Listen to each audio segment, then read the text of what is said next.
Hello. Welcome to the Pipe and Coffee Book Club. I am Charles Watson, and today I wanted to just kind of give you an idea of what this channel is going to be about, what to expect from a typical video, and kind of why I'm doing this.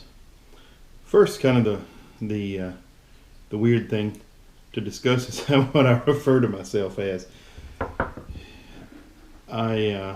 My students call me Watson, and my colleagues call me Watson, but my family and friends call me Matt, which is my middle name, Matthew.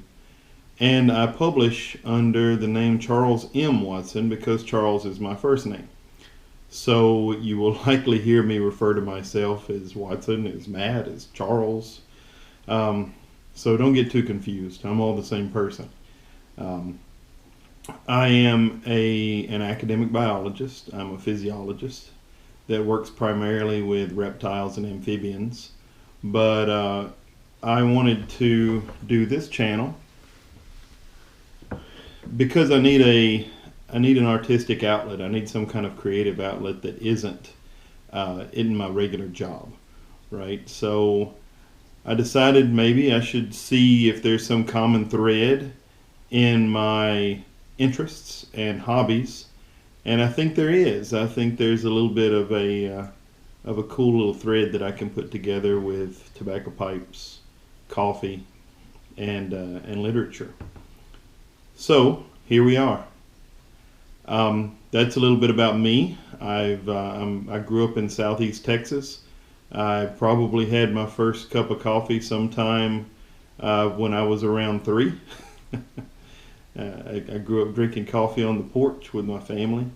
It's a ritual that we use that kind of kept us close together.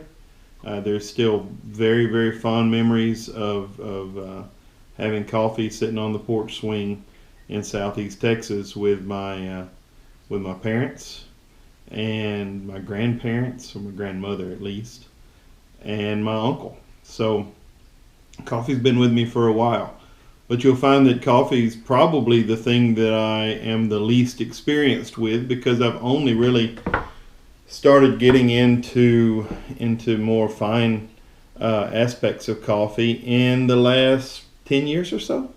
So I have a crazy amount of ways to make coffee, but a coffee cup's kind of part of my character. I think if you ask any of my students to draw a picture of me, pretty much every single picture they draw will have a coffee cup in my hand. I drink a lot of coffee, and a lot of it's drip coffee. I enjoy espresso. I enjoy pour-overs. I enjoy coffee extractions in a number of different ways. And we'll discuss all of those in this channel. I started collecting tobacco pipes 5 years ago. I believe this is the 5th year. So I have amassed quite a collection. I've always enjoyed little bits of art. I enjoy things that artisans make, and I think that the nostalgia behind a tobacco pipe really speaks to me. So I've been collecting these things for a while. I'm not a everyday pipe smoker. I probably smoke a pipe 3 to 5 days, maybe, probably even less. I do find it to be very relaxing, but I never want to get to a point to where I feel like I have to have a pipe. I have to smoke something, right? I am at that point with coffee. I am certainly addicted to caffeine, and if I don't have my caffeine in the morning, I will. I'll have headaches and all of those fun things that people that are addicted to caffeine do. So I don't need 2 stimulant addictions in my life. However, my addiction to coffee and addiction to caffeine will drive me every once in a while to drink coffee that's subpar. So here at the house, I make sure that I have good coffee on hand all the time. But if I'm on the road and a gas station is all there is, and there's a cup of coffee that's been sitting there cooking for a couple hours, my body will tell me that I have to at least drink a cup of that if needs be. So we'll strive to. I mean, in future episodes, we'll even talk about good coffee, bad coffee, and all the coffee in between. But about 5 years ago, as I said, I started collecting tobacco pipes. I really like little things made out of wood. I think if I didn't smoke a pipe, I would still collect the pipes. I'm also very nostalgic. Nostalgia is something that is close to me in pretty much everything. Like when I'm doing things, when I'm out looking through antique shops, if I'm even picking up books to read, I'm looking for something that scratches that nostalgia itch for me. So these both do. Actually, coffee has a long history as well. And then that takes us to literature. And growing up, actually pretty far back in the woods, right? And I didn't have a lot of kids around me. I've always had friends, but I grew up in a time where we didn't have internet, we didn't have phones in our hands. I'm firmly Gen X, but I certainly grew up very analog. We had 2 channels, well 3 channels I guess. When I was growing up, we had I grew up right between Beaumont and Houston, and if we wanted to get one channel, we would have to turn our antenna to Houston, and to get the other channel, we had to turn it back around and turn it toward Beaumont. So there was very limited television. When we talked to someone on the phone, we were stuck with a cord for the majority of my young life. So I have a unique. I was here for this revolution, right? I was going into college when everybody got internet. I learned about web browsers as they were being developed. Even as a biologist or as an academic, I first learned how to do literature searches going through card catalogs. I learned the Dewey Decimal System. Now I use Google Scholar for everything, and I use citation managers, right? So the world's changed a lot, and we're part of a generation that's seen that change.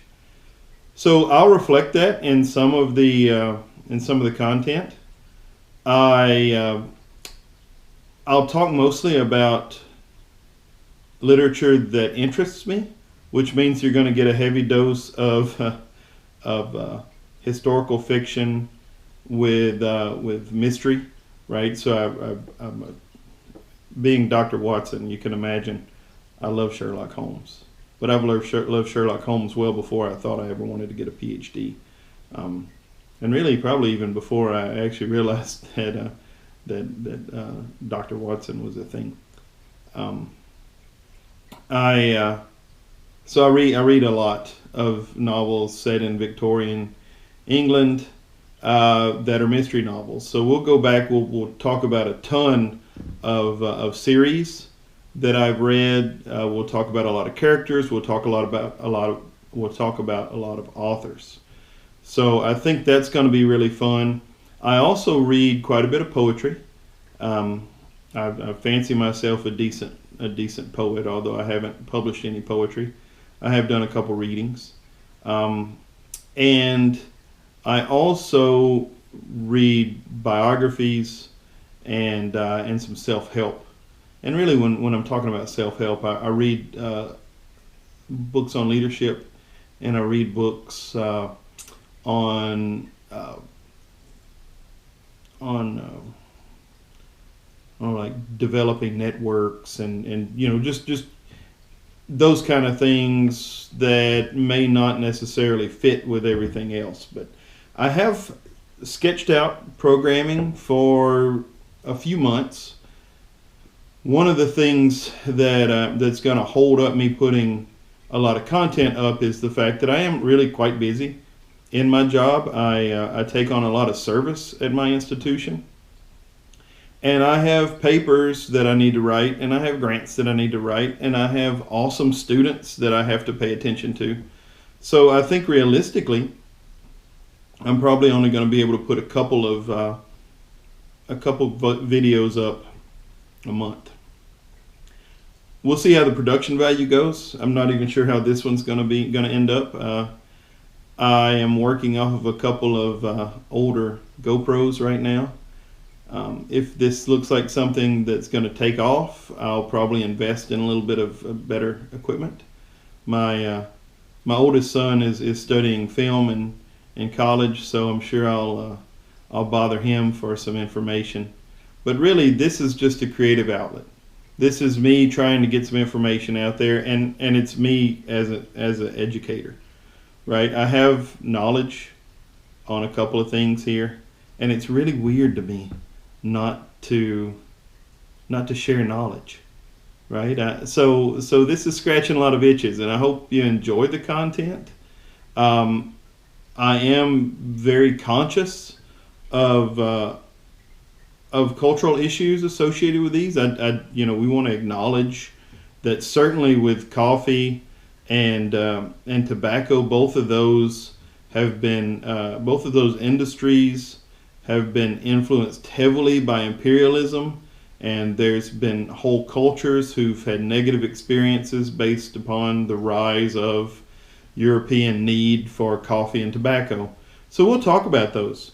And some of the authors we discuss will be problematic, and I don't want to hide those things. I think candy coating issues really does nothing but take away from the learning and the understanding. So these may seem kind of trivial, pipe tobacco and coffee and fun little stories. They may seem really trivial, but they're a big part of me, and I think there's probably a good number of y'all who enjoy at least a couple of these things. So I'm considering this my prologue, right? This is why we're here. This is why I'm here, and this is why I've chosen to do this channel. The lighting in my kitchen is the best lighting in the house, so you're probably going to spend a lot of time in my kitchen.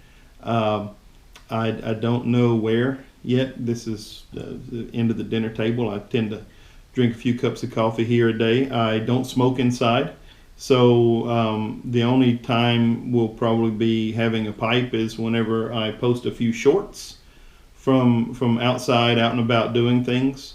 But this is what we are. This is where we're going. I have programming for probably the next 6 months together, but I am very much open to suggestions. I'm going to try to have some common thread between what we're talking about with pipe, or among what we're talking about with pipes, we're talking about with coffee, and I'm going to pair something with those two from literature that makes it somewhat cohesive. So I'm excited. I am going to do the best job I can. You can always choose not to watch my videos, but I hope we can enjoy a little bit of time together, and I appreciate you, because this is my outlet. I have to do something creative that has some level of immediate gratification. And it's one of the people like me who do end up, there's a creative aspect to my job. I do design experiments, I write manuscripts, but when you're doing that, it may be 6-8 months down the road before you get to actually see what product you have. And the cool thing about this is I can do this over the course of a couple of days. I can shoot one day, I can do some editing the next day, put it up, and we have something.